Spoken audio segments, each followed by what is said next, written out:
আসসালামু আলাইকুম গাইস, আপনি সবাই কেমন আছেন? আলহামদুলিল্লাহ আমি অনেক ভালো আছি। তো ভালো থাকার কারণে আজকের ব্লগটা হচ্ছে আমি দ্বিতীয় নাম্বার ব্লগ করতেছি এবং আপনারা আগের যেগুলা ভিডিও করছি এগুলা তো অত লাইক কমেন্ট শেয়ার করেন নাই। আপনাদের একটি অনুরোধ আমার যে আপনারা আমার ভিডিওগুলো দেখেন, লাইক কমেন্ট শেয়ার করেন এবং আমাকে একটু অ্যাবিলিটি বাড়াই দেন।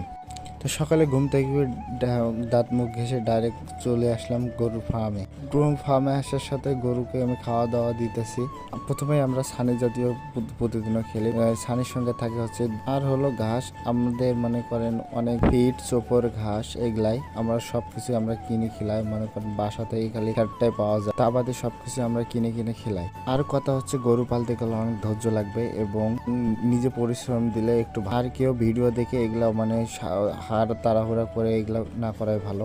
যারা শহরের পাশে থাকে তারা এগুলা চাষ করে, লাগালে অনেক জমি জমা থাকতে হবে, মানে খ্যাটটা লাগবে না, তো সব কিনে খেলা সম্ভব নয়। তাই বলতেছি গরুটা লাগা মানে ভিডিও দেখেই শুরু করা না দরকার। তা আমি এখন ডিম নিয়ে এখন খাওয়া দাওয়া করে এখন রওনা দেবো প্রাইভেটের দিকে। প্রাইভেট আমাদের বাসা থেকে অনেক দূর, তা আমি ভ্যানে চড়ে যাই আর আসার সময় হাইওয়ে আসতেছি, হাইওয়ের সঙ্গে আসতেছি।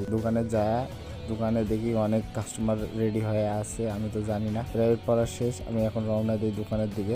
কাস্টমারদের ছানিগুলা কাটা দেওয়ার পর অনেকগুলো আসে। আজকে অনেক ভিড় হয়েছে আর আজকে আমার হাঁপানি উঠে গেছে ছানি কাটতে দেখি নাই আমার কখন যে ধার চলে গেছে। তা আমি চাচারে বললাম যে আপনি ঢুকেন, আমি ধার দেই। আর আমি দেখতেছি অনেকক্ষণ ধরে ছানি কাটার পর মানে ময়লা টয়লা জমে আছে, এগুলো আমি পরিষ্কার করে ধার দেওয়া পর্যন্ত আমি ভিডিওটা করতে পারছি, পরে আর ভিডিওটা করতে পারি নাই।